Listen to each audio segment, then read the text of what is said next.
നമസ്കാരം. എൻ്റെ പേര് അജയ് തറയിൽ. ഞാൻ KPCC പൊളിറ്റിക്കൽ അഫയേഴ്സ് കമ്മിറ്റി മെമ്പറാണ്. Indian national anganwadi employees federation INTUSയുടെ സംസ്ഥാന പ്രസിഡന്റാണ്. ഇത് അഡ്വക്കേറ്റ് റീസ് മുത്തൻവീട്ടിൽ സംഘടനയുടെ സെക്രട്ടറിയാണ്. ഇത് NS ബിന്ദു, കൃഷ്ണകുമാരി സംഘടനയുടെ ജില്ലാ സംസ്ഥാന ഭാരവാഹികളാണ്.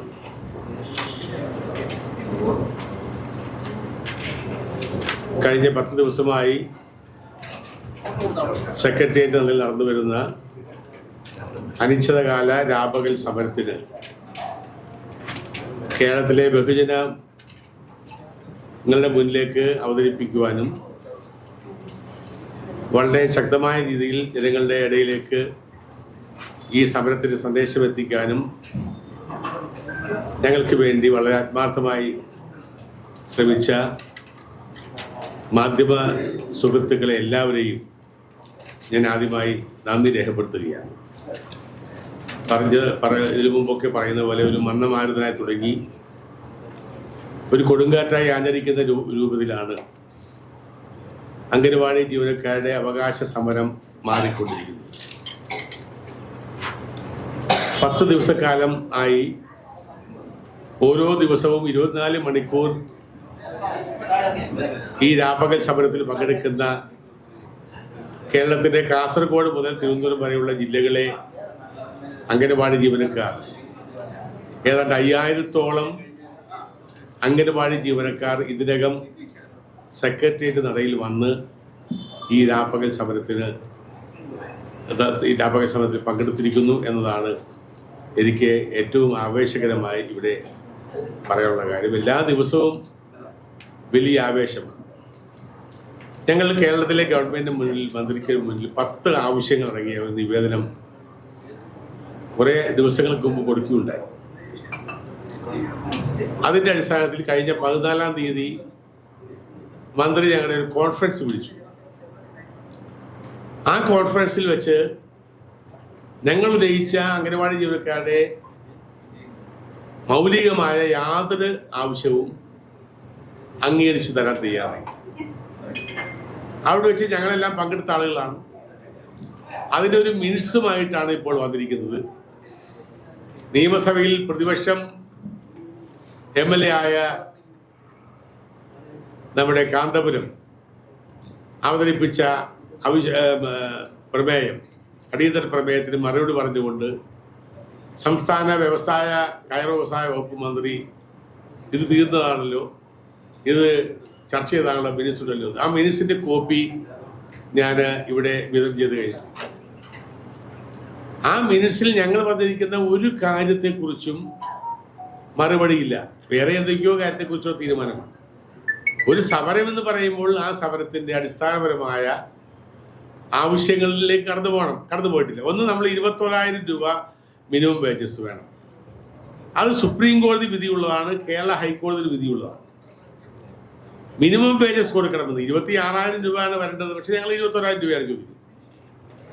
അത് മാത്രമല്ല, അംഗനവാടി ജീവനക്കാരെ സംസ്ഥാനത്തെ ജീവനക്കാരായി ക്ലാസ് 4 ജീവനക്കാരായിട്ടെങ്കിലും അംഗീകരിക്കണമെന്ന് ചെയ്യാൻ കഴിയും. ഇപ്പോൾ ഞാൻ ദേവസ്വം ബോർഡ് മെമ്പറായിരുന്നു. ദേവസ്വം ബോർഡിൽ ജീവനക്കാർ ഭൂരിപക്ഷം 4000-ഓളം വരുന്ന ജീവനക്കാർ സ്ഥിരം ജീവനക്കാരല്ല. അവരെ സ്ഥിരം ജീവനക്കാരായി അംഗീകരിച്ചുകൊണ്ട് ഒരു തീരുമാനത്തിലേക്ക് ചെയ്ത ഒരു ദേവസ്വം ബോർഡിന്റെ ആക്ട് ഒരിക്കലും മാറ്റാൻ പറ്റില്ല. ആക്ട് മാറ്റേണ്ട ആവശ്യമില്ല.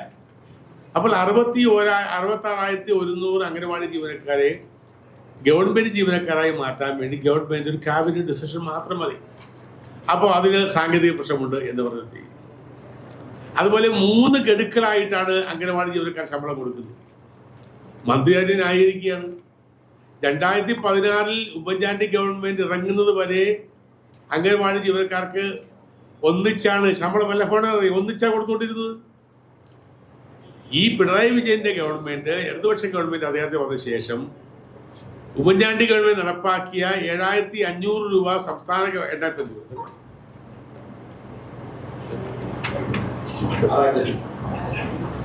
6,500 അത് വർദ്ധിപ്പിച്ചപ്പോൾ അത് മുഴച്ചു കാണിക്കാൻ വേണ്ടി സ്റ്റേറ്റ് ഗവൺമെന്റ് ഒരു വിഹിതം, കേന്ദ്ര ഗവൺമെന്റ് മറ്റൊരു വിഹിതം, LSCയുടെ മറ്റൊരു വിഹിതം.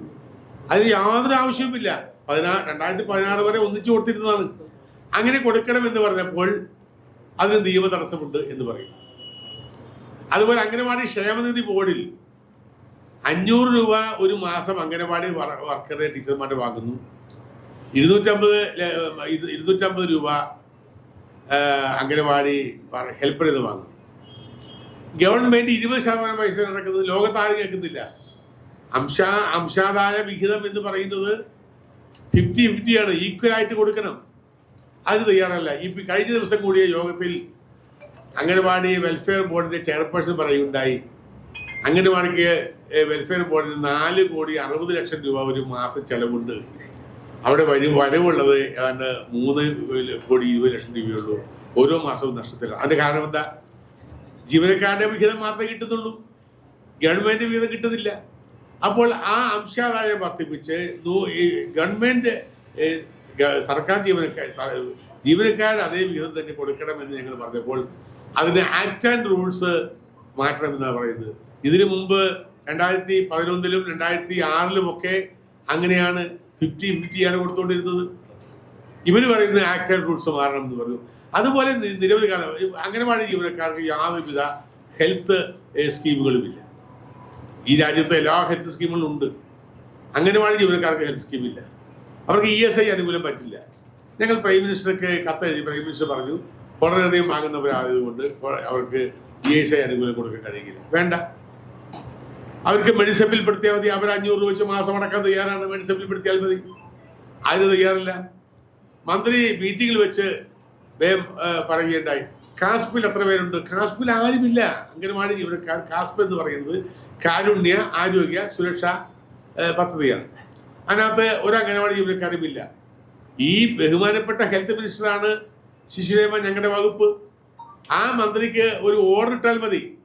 അംഗനവാടി ജീവനക്കാരെ എല്ലാവരെയും കാസ്പിൽ അംഗങ്ങളാക്കാൻ തീരുമാനിച്ചു. ആ കാസ്പ് ഫോം ഫില്ല് ചെയ്ത് ഞങ്ങൾ കൊടുത്ത കാസ്പിൽ അംഗങ്ങളായിട്ടുള്ള അവർക്ക് ആ ക്ഷേമത ഉണ്ടാകും, ആ ആനുകൂല്യം കിട്ടും.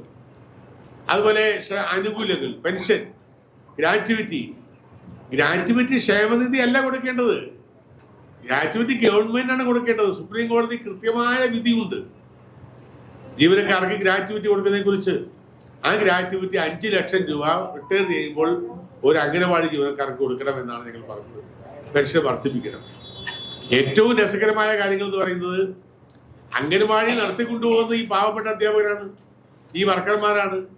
പഴം, പച്ചക്കറികൾ, പലവ്യഞ്ജനങ്ങൾ, ഗ്യാസിന്റെ വാടക, ഇലക്ട്രിസിറ്റി വാടക, ഇതുപോലെ എല്ലാം ഇവരെ പാല്, മുട്ട, ഇതെല്ലാം ഇവർ വാങ്ങി പാവപ്പെട്ട കുട്ടികൾക്ക് കൊടുക്കണം. 2-3 മാസം കഴിയുമ്പോഴാണ് അതിന്റെ പൈസ കൊടുക്കുന്നത്. അപ്പോൾ ചിലർ പറയും GST ബില്ലുണ്ടെങ്കിലേ പൈസ തരത്തുള്ളൂ. അങ്ങനെയുള്ള പീഡനങ്ങൾ, പ്രയാസങ്ങളൊക്കെയാണ് അംഗനവാടി ജീവനക്കാർ അനുഭവിച്ചുകൊണ്ടിരിക്കുന്നത്. അതുകൊണ്ടാണ് ഞങ്ങൾ സമരം ചെയ്യുന്നത്. ഞങ്ങൾ സമരം നിരന്തരം ചെയ്തിട്ടുള്ള ആളുകളാണ്. 1500 രൂപ. ഞാൻ അംഗനവാടി എംപ്ലോയീസ് ഫെഡറേഷൻ INTUസിന്റെ പ്രസിഡന്റ് ആകുന്ന കാലത്ത് 1500 രൂപയാണ് ഹോണററിയം. ഞങ്ങൾ ഡൽഹിയിൽ പോയി നിരവധി സമരം ചെയ്ത് UPA ഗവൺമെന്റ് തന്നെ നിരവധി തവണ വൈദ്യുതി വർദ്ധിപ്പിച്ചു. AK ആന്റണി കാലത്ത് വർദ്ധിപ്പിച്ചു, ഉമ്മൻചാണ്ടിയുടെ കാലത്ത് വർദ്ധിപ്പിച്ചു. അങ്ങനെ ഓരോ കാലത്തും സമരം ചെയ്താണ് വർധനമുണ്ടാക്കിയിട്ടുള്ളത്. ഈ ഗവൺമെന്റ് വന്നതിന് ശേഷം ഞങ്ങൾ 3 സമരങ്ങളാണ് സെക്രട്ടറി തള്ളിൽ നടത്തിയത്. 1000-കണക്കിന് അംഗനവാടി ജീവനക്കാർ പങ്കെടുക്കുന്നത്. അവർ മൈൻഡ് ചെയ്തിട്ടില്ല, ഒരു പൈസ കൂട്ടാൻ തയ്യാറായിട്ടില്ല. അതുകൊണ്ട് വളരെ ശക്തമായ സമരത്തിലേക്ക് പോകുന്നു. ഈ സമരം ഈ ഗവൺമെന്റ് കണ്ണു തുറക്കുന്നില്ല എന്ന ധാരണയിൽ കണ്ടപ്പോൾ ഞങ്ങൾ ഈ സമരം ഈ 29-ാം തീയതി ശനിയാഴ്ച 10 മണിക്ക് സെക്രട്ടേറിയറ്റ് മാർച്ച് 5000-ഓളം വരുന്ന അംഗനവാടി ജീവനക്കാർ സെക്രട്ടേറിയറ്റ് മാർച്ച് നടത്തുകയാണ്. AICC ജനറൽ സെക്രട്ടറി ബഹുമാനപ്പെട്ട ശ്രീ KC വേണുഗോപാൽ MP ആ പരിപാടി ഉദ്ഘാടനം ചെയ്യാൻ നേരിട്ടുണ്ട്. 5000-ഓളം അംഗനവാടി ജീവനക്കാർ, അംഗനവാടിയിലെ ഹെൽപ്പർമാരും അധ്യാപകരുമായ 5000-ഓളം പേർ പങ്കെടുക്കുന്ന ഈ സെക്രട്ടേറിയറ്റിന്റെ ഗേറ്റിലേക്ക് ഈ ഗവൺമെന്റിന്റെയും മന്ത്രിമാരുടെയും മുഖ്യമന്ത്രി ശ്രദ്ധയിരിക്കാൻ വേണ്ടിയുള്ള സമരമാണ് ഞങ്ങൾ നടത്താൻ പോകുന്നത്. ആ സമരം കൊണ്ടും കണ്ടു തുറന്നില്ലെങ്കിൽ വളരെ രൂക്ഷമായ സമരമാർഗങ്ങളിൽ സ്വീകരിക്കേണ്ടി വരും എന്ന് പറയാൻ വേണ്ടിയാണ്. അതിനുവേണ്ടിയുള്ള പിന്തുണ, അതിനുവേണ്ടിയുള്ള ഒരു വലിയ സഹായം അംഗനവാടി ജീവനക്കാർക്ക് ആരുമില്ല എന്ന ഒരു ധാരണയ്ക്ക് പകരം മാധ്യമങ്ങളുടെ ഒരു വലിയ പിന്തുണയുണ്ട്. ആ പിന്തുണ കുറച്ചും കൂടി ശക്തമായി ഞങ്ങൾക്ക് ഉണ്ടാകണം എന്ന് അഭ്യർത്ഥിക്കാനാണ് ഞങ്ങൾ വന്നിട്ടുള്ളത്. ഇവിടെ മിനിറ്റ്സ് എന്ന് പറഞ്ഞ ആളുകളെ പേടിപ്പിച്ചുകൊണ്ട് ഈ മിനിറ്റ്സിന്റെ കോപ്പിയാണ് ഞാൻ നിങ്ങൾക്ക് വന്നിട്ടുള്ളത്. ആ മിനിറ്റ്സും ഞങ്ങളുടെ ഡിമാൻഡ്സും തമ്മിലൊന്ന് കമ്പയർ ചെയ്തിട്ട് നിങ്ങൾ തന്നെ തീരുമാനിച്ചാൽ മതി ഈ മിനിറ്റ്സിനകത്ത് എന്താണുള്ളത് എന്ന്. അതാണ് എനിക്കിവിടെ സൂചിപ്പിക്കുന്നത്.